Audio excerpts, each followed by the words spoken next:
This documentary discusses real criminal cases and may be disturbing to some viewers. Viewer discretion is advised. For nearly half a century, California searched for a monster, a phantom who stalked quiet suburban streets, leaving a trail of terror that spanned the entire state. But they were looking in the wrong direction. He attacked, he vanished, he changed names. And while police chased shadows, he lived a normal life, hidden in plain sight. This is the story of the Golden State Killer. In the early 1970s, California was the land of sunshine and opportunity.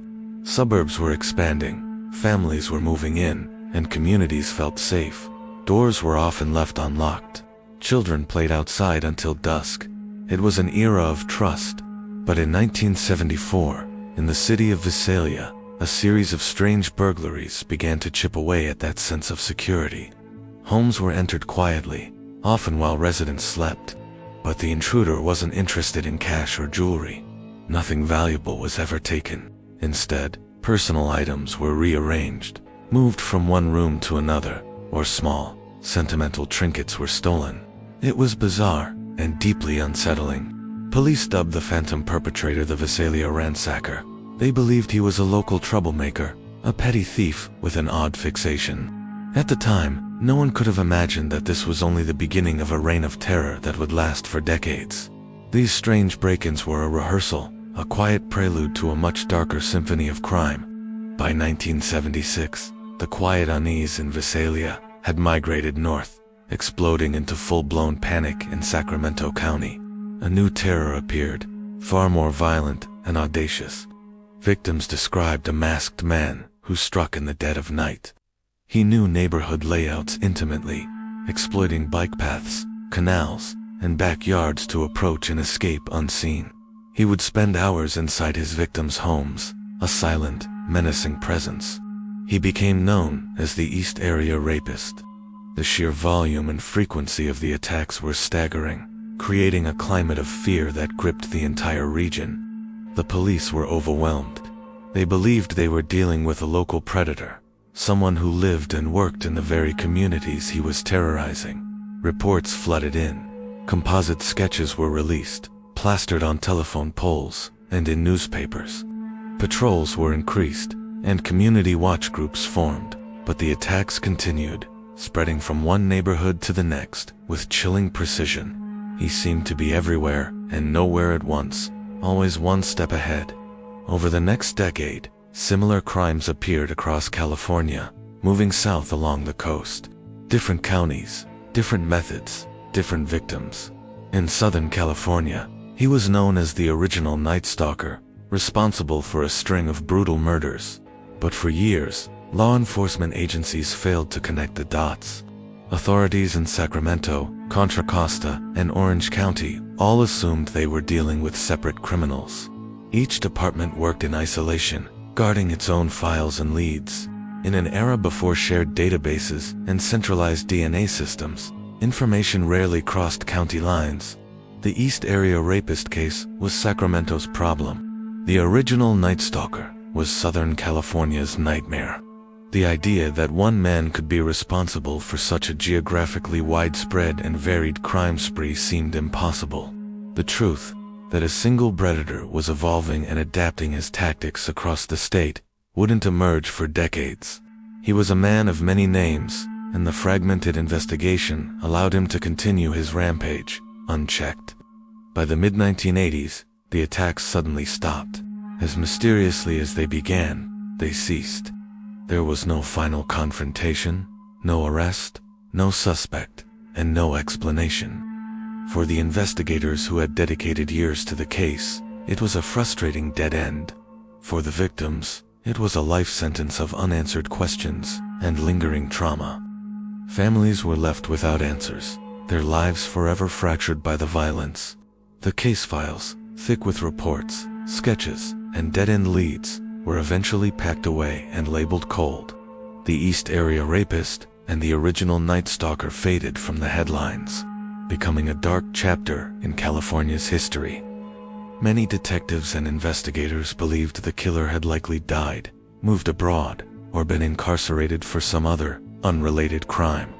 But none of that was true. He hadn't vanished. He had simply retired, melting back into the fabric of suburban life, a ghost haunting the memories of an entire generation. Fast forward to 2018. Decades had passed. A new generation of investigators, armed with technology that was once science fiction, refused to let the case die. They made a bold, almost desperate decision. They took the killer's DNA, preserved from crime scenes decades earlier, and uploaded it to a public genealogy website. Their goal wasn't to find the killer directly, but to find his relatives. It was a genetic gamble.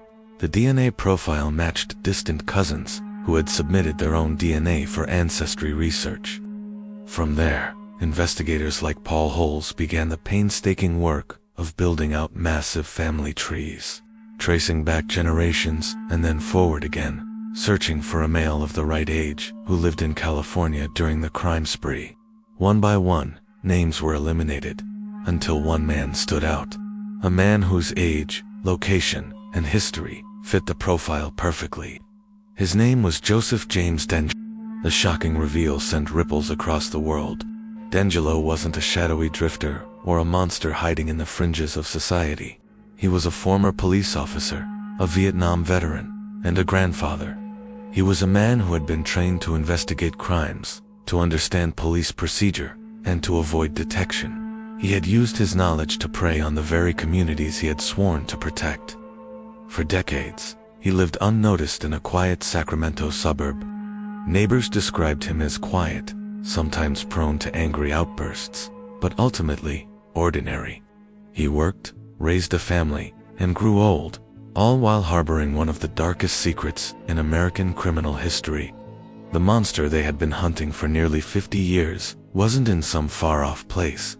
He was right there, living a mundane life, hiding in the last place anyone would ever think to look.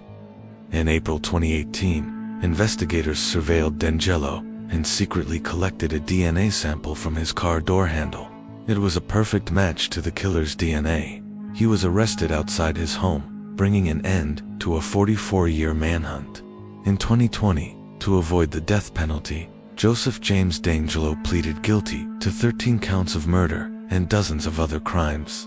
He received multiple life sentences without the possibility of parole. After nearly half a century of terror and uncertainty, the case of the Golden State Killer was officially solved. But even with justice served, many questions remain. Could he have been caught sooner? Were early warnings, like the Visalia ransacker crimes, ignored? How many other crimes did he commit that were never connected to him? And perhaps the most chilling question of all, how many other cold cases are just waiting for a piece of DNA to finally speak the truth? The Golden State Killer wasn't caught by chance. He was caught by time, by the relentless march of technology, and by the unwavering persistence of investigators, victims, and citizen detectives who refused to give up hope. His story is a terrifying reminder that evil can wear the most ordinary of masks, and that even the quietest lives can hide the darkest secrets.